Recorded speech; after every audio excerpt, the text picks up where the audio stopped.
I don't remember anything. My head hurts a lot. The young man regained his consciousness 2 days later. But after regaining the consciousness, he looked at the nurse and the staff with blank eyes and said that he didn't remember anything. I was on my room at that time seeing other patients, but what he said was shocked me. When I turned around and looked at him, I was surprised.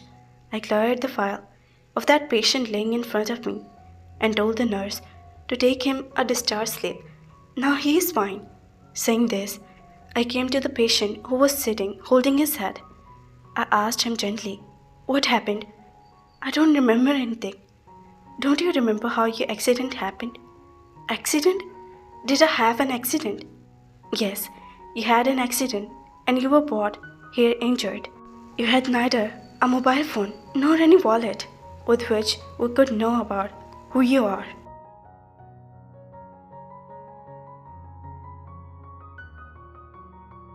"We were waiting for you to come to your senses." "But I don't remember anything. I don't know why, but I don't." Taekook started holding his head. "Just relax. Sometime it happened. Maybe after some time you will remember everything." I opened the patient's file, wrote down some medicine, and told the nurse to start his treatment and try to get as much as sleep he possibly. The more relaxed they are, the better it will be for his memory. Anyway, after looking at the patients, I went back to my room and sat down. I was working a hospital in Jeju. 2 days ago, a young man had come to an emergency ward. He was very badly injured. The cab in which he had an accident was completely burned and destroyed, and the cab driver had died on the spot.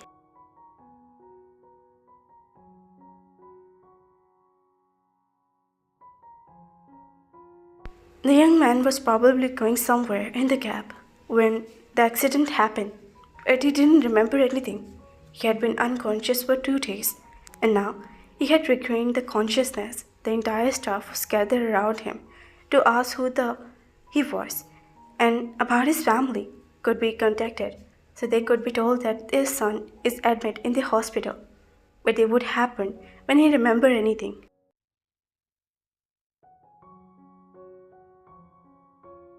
I thought that this was a minor case. Maybe due to depression, the young man has temporarily forget everything due to such a big accident, but slowly he will remember anything. It might take a few hours, but my guess was proved wrong. I had become the night since morning. My duty was over just when I was about to return. After completing my last round, Mr. Dan stopped me.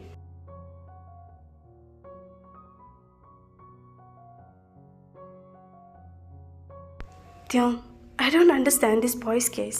After all, because he doesn't remember anything, nor does he have any incident in his mind that would give any idea from where he was. Let's wait a day or two and see what should be done and what shouldn't be. Maybe he'll remember everything in a day or two." Dan took a deep breath and said, "I don't think he'll remember anything so soon. And this is a small hospital. We cannot bear the expenses of this young man.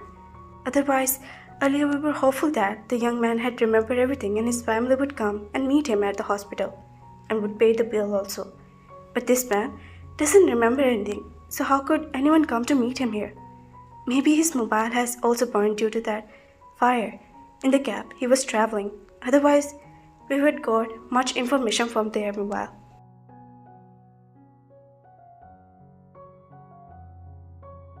"Yeah, you were right, but what should we do next? If this man's memory doesn't come back, then let's talk to sir about what should be done. I'm going back now. My duty is off." I said and looked at my watch. "Okay, you go." Often when such lost patients come to Jeju, we had to pay their expenses for our pockets.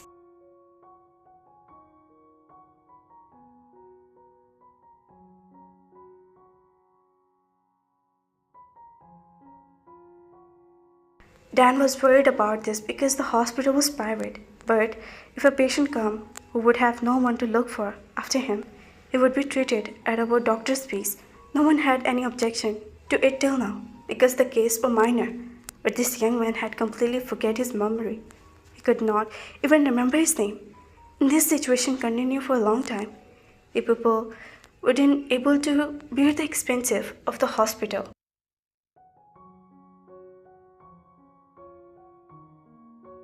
I came back home. When I opened the lock of my house and entered, I was craving for coffee. Anyway, it was a winter season.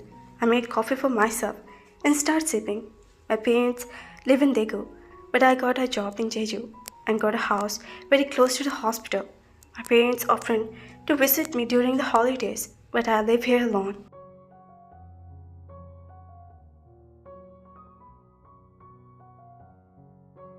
I could have got a job in a small private hospital in Daegu, but I like Jeju and the weather here is very much.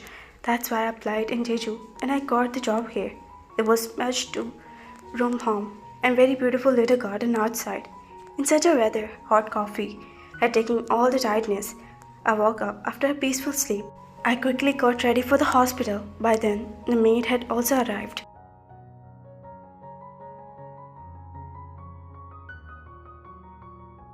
I used to eat lunch at the hospital, but the maid would cook dinner for me. The next day, when I went to the hospital, I could hear the man shouting. He was shouting at the nurse. I won't take this bitter medicine. If you give me any injection, I will tear off your head. I was surprised to hear what he said. As soon as I got closer, the nurse said, Sir, I don't think this man's mental condition is good. He acts like a child. If he didn't like the food, he'd throw the plate and break it. I looked at him and asked, what was the problem? She was giving me bland food. I like spicy food. She was giving me bitter medicine and gave me injections forcefully. Sir, whenever I give the injection, he cries like a child, and this condition started last night. For me, this was a strange thing. Finally, he had lost his memory, and as far as I tell, he was changing his angle of his mouth like a child, much younger than his age, as he was only 20 or 13 years old.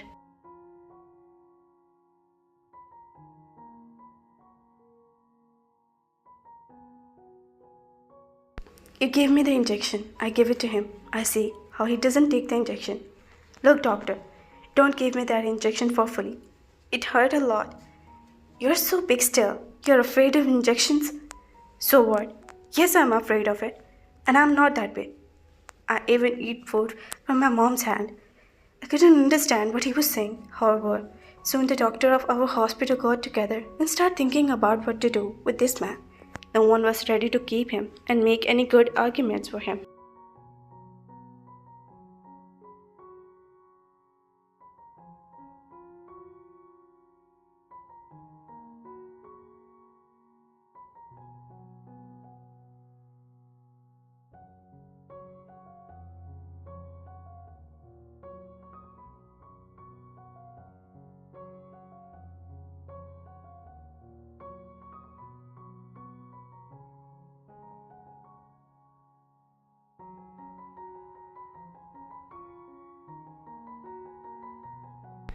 We should get this young man out.